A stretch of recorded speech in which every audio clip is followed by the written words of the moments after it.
আজ সকাল সকাল ঘুম থেকে উঠে মা বল্লা মন্দিরের উদ্দেশ্যে রওনা দিলাম। চরম ভিড়। এই ভিড় ঠেলে আমিও বল্লা মায়ের উদ্দেশ্যে, বল্লা মায়ের কৃপার উদ্দেশ্যে রওনা দিলাম।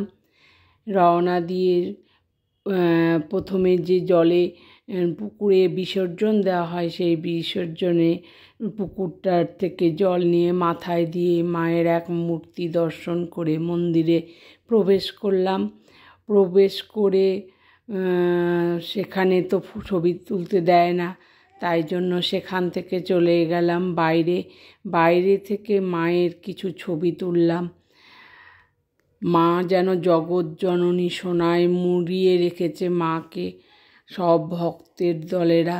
অপূর্বতার দৃশ্য, অপূর্বতার রূপ, যা বর্ণনা করে শেষ করা যায় না।